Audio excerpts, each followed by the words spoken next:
જય સ્વામિનારાયણ મિત્રો, કેમ છો બધા? હું વંદના સ્વાગત કરું છું તમારું આપણી યુટ્યુબ ચેનલ શ્રી હેલ્ધી ફૂડમાં. મિત્રો, આપણે આજે ઓરિજિનલ શેરડીનો રસ બનાવવાનો છે, એટલે કે જેવો બહાર દુકાન પર મળે છે તેવો જ આપણે શેરડીનો રસ ઘરે બનાવશું. તો શેરડીનો રસ બનાવવાનો શરૂ કરીએ.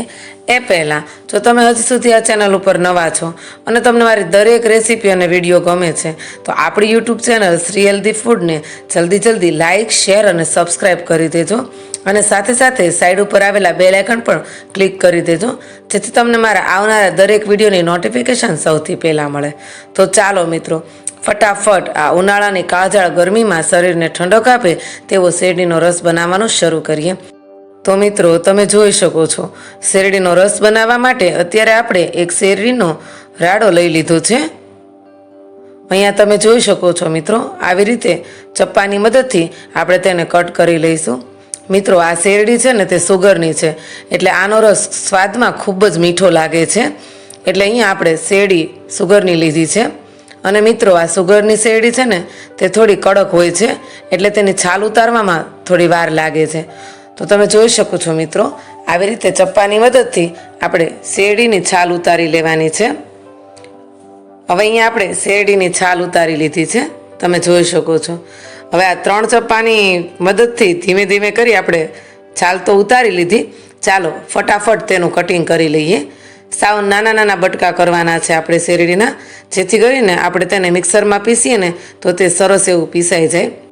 મિત્રો, અત્યારે યુટ્યુબ ઉપર ઘણા બધા વિડીયા વાયરલ થઈ રહ્યા છે કે ઘરે જ બનાવો શેરડીનો રસ, પણ તે ગોળમાંથી બનાવવામાં આવે છે.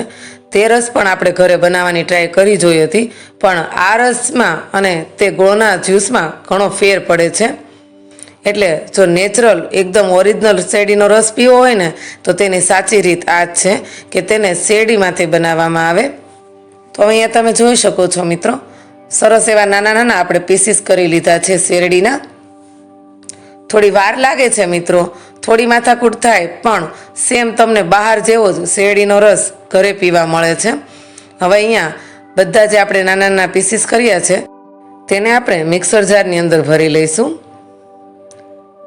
આવી રીતે કરી બધા પીસીસને આપણે મિક્સર જારની અંદર ભરી લેવાના છે.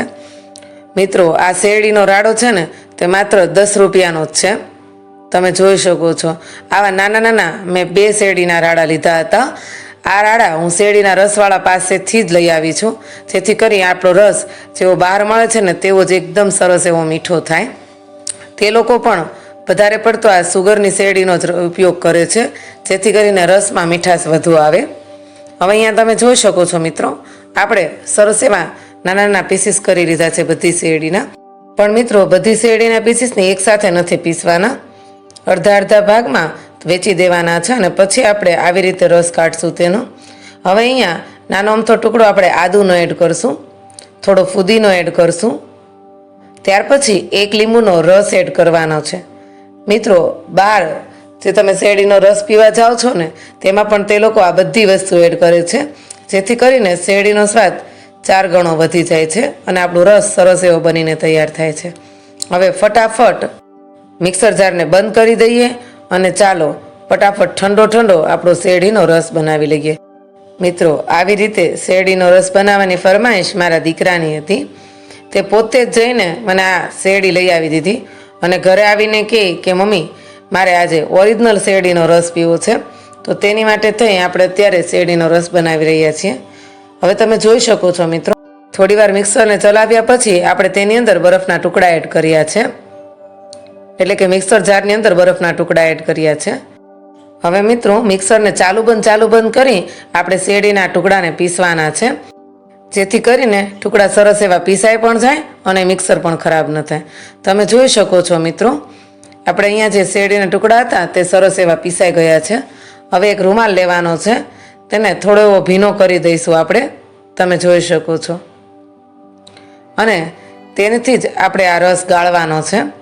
હવે એક બાઉલની અંદર આપણે આવી રીતે રૂમાલ પાથરી દઈશું અને તેની અંદર તેની મદદથી આપણે શેરડીના રસને ગાળી લઈશું.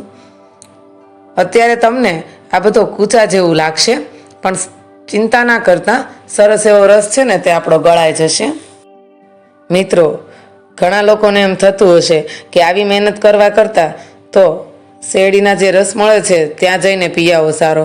પણ એવું નથી, ક્યારેક આવી રીતે શેરડીનો રસ બનાવવાની ટ્રાય જરૂરથી કરવી જોઈએ, કેમ કે રસ બનાવવામાં ખાસ બહુ મહેનત લાગતી નથી. ફક્ત 5 થી 10 મિનિટમાં જ શેરડીનો રસ ઘરે બનીને તૈયાર થઈ જાય છે અને એકદમ નેચરલ બને છે. અને આમાં આપણે કોઈ સુગર કે આ તે બીજી ત્રીજી કોઈ વસ્તુનો ઉપયોગ કરતા નથી. બહાર તો ક્યારેક એવું થાય કે શેરડી મોળી હોય તો તે લોકો ખાંડ પણ એડ કરે છે, પણ આપણે આમાં કોઈ વસ્તુ એડ કરતા નથી. એકદમ નેચરલ પ્રોસેસથી આપણે શેરડીનો રસ બનાવીએ છીએ. ખૂબ જ સારો એવો આપણો રસ બનીને તૈયાર થઈ ગયો છે. ચાલો ફટાફટ સર્વ કરી દઈએ. અને આ મિત્રો, આ જે શેરડીનો છોલ વધ્યો છે ને તેને પણ આપણે ફેંકી નથી દેવાનો.